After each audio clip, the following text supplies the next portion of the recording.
Okay, so you bought a health insurance plan last open enrollment during the wintertime with your agent thinking that you bought a really solid health insurance plan for your family. It's 4 digits a month, let's say about $1,200. And then 6 months later, in the springtime, you decide to take your family out to a nice restaurant. And then after a restaurant, you walk outside on the sidewalk, almost got hit by a taxi cab, but then you hit a pothole and you fell to the ground, got a sprained ankle, went to the urgent care room nearby, and then the urgent care doctor tells you to go get an x-ray, then take this medication, puts a cast on you. 5 weeks later, you get a bill for $5,000. And you ask yourself, what the fuck happened? How did this happen? I pay $1,200 a month and I still have to pay $5,000 out of pocket. I thought I had a $100 copay to go to the urgent care room. Well, let me explain. But before I do, if you don't know who I am, my name is Him. I'm an active health insurance broker licensed in 20 states, been shopping health insurance plans to thousands of individuals, families, and businesses with a career-to-date annualized volume of over $10 million in health insurance premium on solo production alone. I make these videos so that I can help as many people as I can not get screwed into thinking that they bought a really good plan for their family, but come later find out that it is a very skinny plan with a very small network. So let's go right into it. When you're shopping for health insurance plans, whether it's Blue Cross Blue Shield, Humana, Aetna, Cigna, United Healthcare, these are the big 5 nationwide. The name brand of the health insurance company in this day and age doesn't matter at all. What really matters is how the doctors get paid, how the hospitals get funded from the health insurance company. And doctors and hospitals like to see the words PPO on the medical card because they get paid well when they see that. Distant second place is going to be an EPO. Then there's a HMO. Number 4 will be POS, which means point of service, not piece of shit, but it is a piece of salami. To be technical though, some group health insurance plans in the employer space have a POS 2 offering that is just as big as a PPO, but that's getting too technical.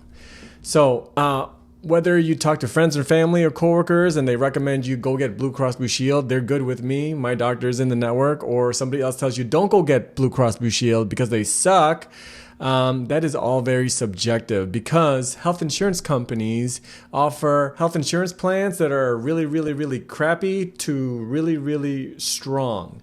So Blue Cross Blue Shield offers at least, let's say, between 8 to 16, 17 different network variations. Guess who else does that? Humana, Aetna, Cigna, United Healthcare. So you can't just say that like Blue Cross is better than United Healthcare or Aetna is better than Cigna. Again, each of these health insurance companies in the market offers really, really shitty plans to really, really, really strong plans. It's all very subjective. So again, last year during the open enrollment wintertime season, you purchased a health insurance plan that was about $1,200 a month. You may think that's a good price, but think again. Because when you look for networks, you want to make sure that your hospitals and doctors that you like are in the network, yes, but you also want to make sure in total if all the other hospitals around your area are in the network. Because when you click off, let's say you bought this $1,221 plan, you look at the plan details. And here, to see which hospitals are in the network, you click off on provider list and you type in your zip code. This plan was an HMO. And remember, Blue Cross offers at least 8 different networks. So you want to make sure you click off on like Blue Care Direct, Silver, HMO. Click the drop down arrow.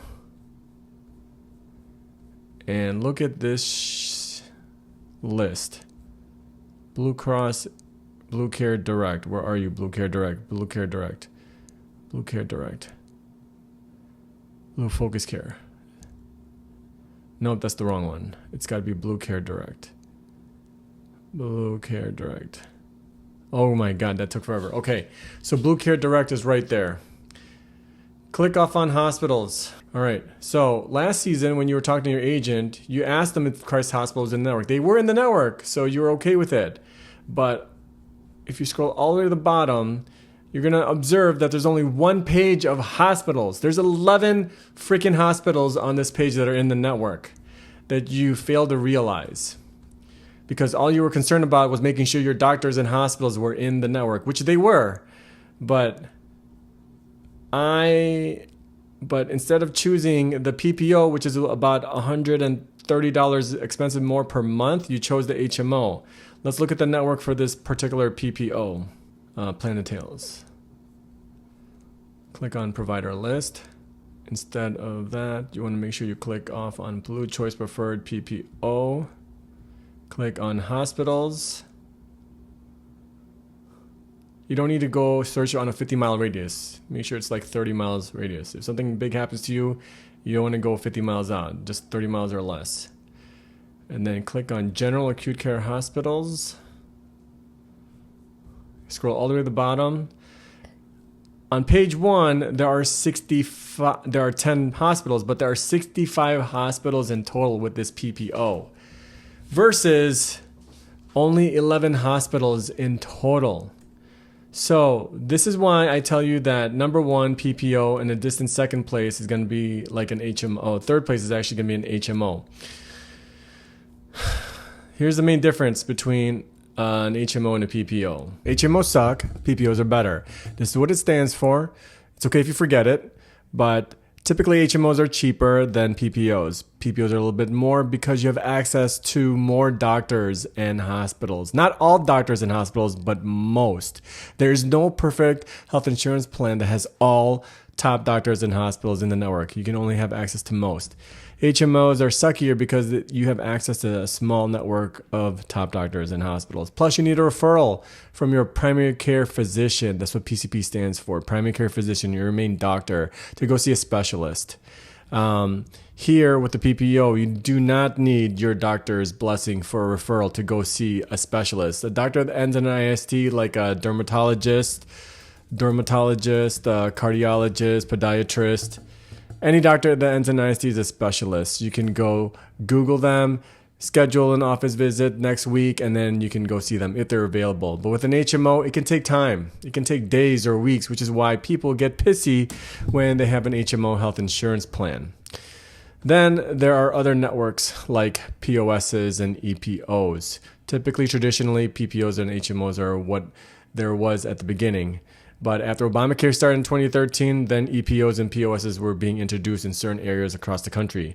Now with PPOs, you don't need a primary care physician required for you to go see a specialist. You have access to out-of-network in the event that you get in a car accident or you get a heart attack and the ambulance takes you to a hospital that is not in the network. That is good. You have access to out-of-network with the POS, but you need a primary care physician's referral to go see a specialist. That's the part that sucks about POSs. Point of service is what it stands for. EPOs, you have access to, you can just Google a specialist and go see him without your main doctor's approval. But you don't have out-of-network pricing. That's the part that is the downside with an EPO. So if something happens to you, you get a car accident or a heart attack and you're out-of-network, and the hospital that the ambulance takes you charges you like $500,000, you will be subject to an entire $500,000 bill. What? No way. It is vital to be in the network. Between the $1,200 plan and the $1,357 plan, this is about $130 more. There is no point in buying a health insurance plan that is cheaper by $1,200. Cheaper by $130 is what I meant to say, not by $1,200. Whoops. And when you need it the most, your HMO network is not granting you access to that hospital that you were taken to. So let's say you go to the urgent care room with this expensive plan, the $1,357 with the PPO. An urgent care room visit is going to be around a $60 copay. You can tell whether it's in-network or out-of-network by just looking at these columns. Participating provider means in-network. Non-participating provider means out-of-network. So long as you're in the network, if you sprain your ankle, you're sent to the urgent care room. For the doctor doing this to you, just talking to you and telling you what medication to take, it's a $60 copay. But if the doctor in the urgent care room tells you, oh my gosh, you should go get like an x-ray, a CT scan, a CAT scan, a PET scan, whatever scan, an MRI, then you will be subject to your deductible. Your deductible is going to be a $7,000 deductible. Participating meaning 7,000. This is what it looks like when you look at websites. They kind of like dumb it down by showing deductible, but you got to look at the legal documentation because there are no errors. There should be no errors on these PDF documents, but on the websites there could be errors based on my experience. Now, with the HMO plan, if you are sent to the urgent care room from a sprained ankle, you can tell if it's an HMO plan by just looking at the top right-hand corner of the PDF. It'll show HMO right there. But you go to the urgent care room section.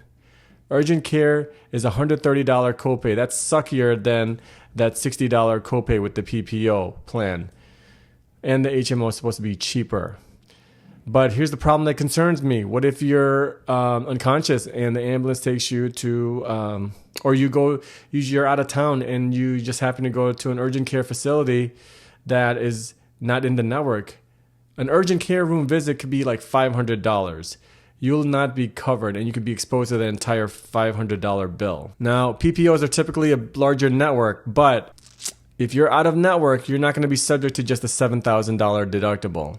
If you're out of network, you have out of network coverage, but there's a difference between what the health insurance covers versus what the health insurance will pay.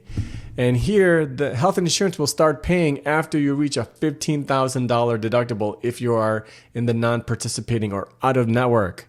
That is important to know. Just because you have a PPO doesn't mean everything is in the network. Remember, as long as you're in the network, you're subject to just $7,000. But if you're out of network, it's $15,000. The be-all, end-all is really the maximum out-of-pocket limit. The maximum out-of-pocket is $9,450 if you're in the network.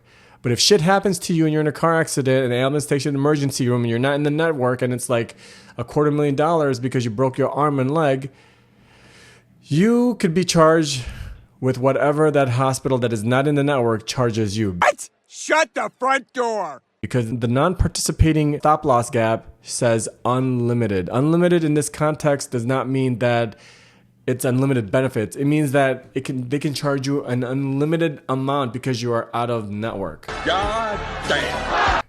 So it's just important to always be in the network. And there's no point in paying a cheaper plan for $1,200 a month when you only have access to just 11 hospitals.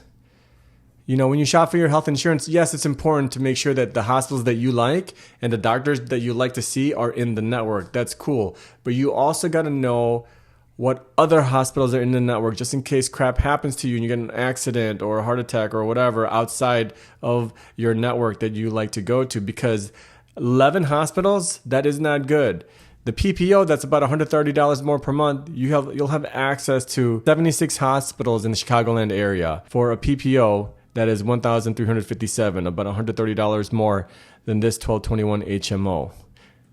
Even though the PPO is more expensive at $1,357 a month, that is less suckier than this HMO because this HMO grants you access to only 11 fucking hospitals. That sucks. Wow. You shouldn't feel safe with a health insurance plan that is $1,200 a month and you only have access to 11 hospitals if shit happens to you. So it is vital that you buy a health insurance plan that is that grants you access to top doctors and hospitals, not just the doctors in the hospitals that you want to see, that you like to see every year. Watch this video right here if you want to learn about co-insurance, because that's the other part that you must know, part of the fundamentals of your financial exposure when it comes to health insurance plans. I'll see you in there.